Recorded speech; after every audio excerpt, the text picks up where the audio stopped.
Hello friends, welcome back to my channel competitive education academy.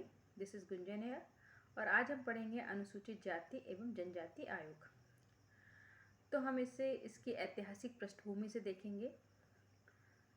सर्वप्रथम 1978 में एक बहुसदस्यीय आयोग का गठन किया गया, जिसका उद्देश्य था ST/SC के जो लोग हैं उनका संरक्षण करना, उनका विकास और कल्याण के लिए कार्य करना। इसे SC/ST आयोग कहा गया। इसके प्रथम अध्यक्ष भोला पासवान शास्त्री जी थे। इसके पश्चात 1987 में राष्ट्रीय अनुसूचित जाति एवं जनजाति आयोग का गठन किया गया। इसके पश्चात 1990 में 65वां संविधान संशोधन हुआ, जिसके तहत SC व ST के लिए एक संयुक्त आयोग का गठन किया गया और अब इसका गठन एक संविधान संशोधन के तहत किया गया, तो अब ये संवैधानिक निकाय कहा जाने लगा। 89वें संविधान संशोधन के तहत 2003 में SC और ST आयोग को पृथक कर दिया गया।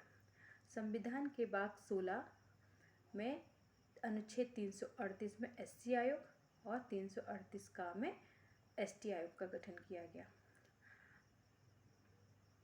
अब हम इसे इसी तरीके से पृथक पृथक पढ़ेंगे। तो संविधान के भाग 16 में 338 अनुच्छेद में एक राष्ट्रीय अनुसूचित जाति आयोग का उल्लेख किया गया है, जिसे हम SC आयोग कहते हैं। इसका गठन 19 फरवरी 2004 को हुआ था, जिसका मुख्यालय नई दिल्ली में है। इसकी संरचना देखें तो इसमें एक अध्यक्ष, एक उपाध्यक्ष और 3 सदस्य होते हैं। अध्यक्ष को केंद्रीय कैबिनेट मंत्री का दर्जा प्राप्त होता है और उपाध्यक्ष को केंद्रीय राज्य मंत्री का दर्जा प्राप्त होता है। इसके अतिरिक्त 3 सदस्य भी होते हैं। इनका कार्यकाल 3 वर्ष का होता है। इनकी नियुक्ति भारत का राष्ट्रपति करता है और इनकी पुनर्नियुक्ति अधिकतम 2 बार हो सकती है। यदि हम इसकी वार्षिक रिपोर्ट देखें तो आयोग द्वारा वार्षिक रिपोर्ट राष्ट्रपति को दी जाती है और राष्ट्रपति इसे संसद के समक्ष रखता है और संसद में इस पर चर्चा होती है। यदि राज्य से संबंधित कोई रिपोर्ट हो तो आयोग द्वारा इसे संबंधित राज्य के राज्यपाल को दी जाती है और राज्यपाल इसे विधानमंडल के समक्ष प्रस्तुत करता है।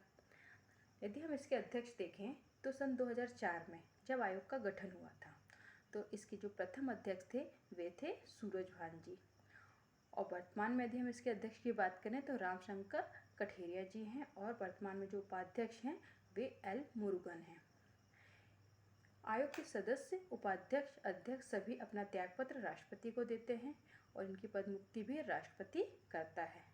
वही जो सामान्य कारण हैं, दिवालिया हो जाने पर, विकृचित घोषित हो जाने पर या फिर लगातार 3 बैठकों में अनुपस्थित रहने पर, ये सारे जो सामान्य कारण हैं जो अन्य आयोग में भी आपने पढ़ा है, ये होने पर राष्ट्रपति इन्हें पदमुक्त कर सकता है।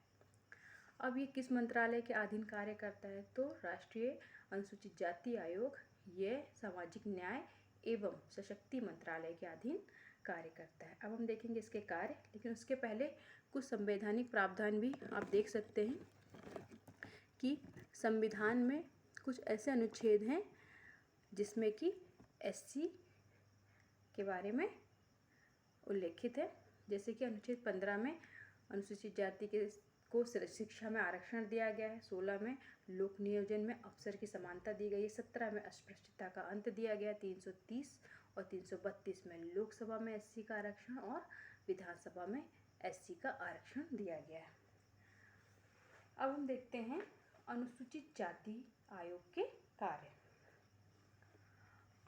अब अनुसूचित जातियों के जो संवैधानिक संरक्षण है, इनसे संबंधित सभी मामलों में अनुसूचित जाति आयोग द्वारा सभी मामलों में निरीक्षण एवं अधीक्षण का कार्य किया जाता है तथा उनके क्रियान्वयन हेतु समीक्षा भी की जाती है। अनुसूचित जातियों के हितों का उल्लंघन करने वाले किसी भी मामले में ये जांच पड़ताल करते हैं। अनुसूचित जातियों के सामाजिक विकास से संबंधित योजनाओं के निर्माण में महत्वपूर्ण भूमिका निभाते हैं एवं अपनी उचित सलाह भी प्रदान करते हैं। आयोग द्वारा राज्यों एवं केंद्र शासित प्रदेशों में अनुसूचित जातियों के विकास और संबंधित कार्यों का निरीक्षण एवं मूल्यांकन कार्य भी किया जाता है। अनुसूचित जातियों के संरक्षण के संबंध में जो कार्य किए जा रहे हैं, इस संबंध में आयोग द्वारा राष्ट्रपति के समक्ष रिपोर्ट भी प्रस्तुत की जाती है। ठीक है, ये थे आपके एससी आयोग के कार्य। इसके पश्चात हम पढ़ेंगे एसटी आयोग, राष्ट्रीय अनुसूचित जनजाति आयोग, जो कि संविधान के भाग 16 के अनुच्छेद 338 का में उल्लिखित है। इसका गठन भी फरवरी 2004 में हुआ था और मुख्यालय नई दिल्ली में। संरचना भी एससी आयोग के समान ही है, एक अध्यक्ष, एक सदस्य, एक उपाध्यक्ष और 3 सदस्य। लेकिन इसमें जो मेन डिफरेंस है जो आपको याद रखना है वो ये है कि इसकी संरचना में एक महिला का सदस्य में एक महिला का होना अनिवार्य है। इसके अतिरिक्त 2 एसटी के सदस्य होना भी अनिवार्य है। इनकी नियुक्ति सेवा शर्तें भी राष्ट्रपति द्वारा तय की जाती हैं। 3 वर्ष के लिए ही इन्हें नियुक्त किया जाता है। यदि हम पुनर्नियुक्ति की बात करें तो जैसे कि एससी आयोग में 2 बार के लिए ये नियुक्त हो सकते हैं, तो यहाँ पर भी पुनर्नियुक्ति 2 बार हो सकती है। एक और डिफरेंस जो याद रखना है इसमें वह है मंत्रालय। ये किस मंत्रालय के अधीन कार्य करते हैं? तो राष्ट्रीय जनजातीय आयोग है वो जनजाति कल्याण मंत्रालय के अधीन कार्य करता है। ठीक है, तो आप लोग याद रखिएगा कि जनजाति कल्याण मंत्रालय के अधीन एसटी आयोग कार्य करता है। इसके प्रथम अध्यक्ष कुंवर सिंह टेकाम थे। वर्तमान में इसके अध्यक्ष और उपाध्यक्ष का पद रिक्त है। अब हम बात करेंगे राज्य में जो अनुसूचित जनजाति आयोग है। सभी राज्य में तो नहीं है, लेकिन जैसे कि आप सभी लोग जानते हैं कि मध्य प्रदेश के बहुत सारे जिलों में अनुसूचित जनजाति की संख्या अधिक है, इसलिए मध्य प्रदेश में एसटी आयोग का गठन किया गया है। तो कब किया गया है ये याद रखना है, 29 जून 1995 को किया गया है। और इसमें जो इसकी संरचना है 1+2, एक अध्यक्ष प्लस 2 सदस्य होते हैं। कार्यकाल वही 3 वर्ष का होता है और इनकी नियुक्ति, त्यागपत्र ये सभी राज्यपाल द्वारा किया जाता है। त्यागपत्र ये राज्यपाल को दे सकते हैं। वार्षिक रिपोर्ट राज्य सरकार को दी जाती है। ये हो गया एमपी के एसटी आयोग के कुछ मुख्य बिंदु। अब हम देखेंगे एसटी आयोग के कार्य क्या होते हैं। तो आप लोग जानते हैं जो शेड्यूल्ड ट्राइब्स हैं, इन्हें अनुसूचित जनजाति को आदिवासी, वनवासी, ट्राइबल भी कहा जाता है, क्योंकि ये वन या उसके आसपास के क्षेत्र में रहते हैं।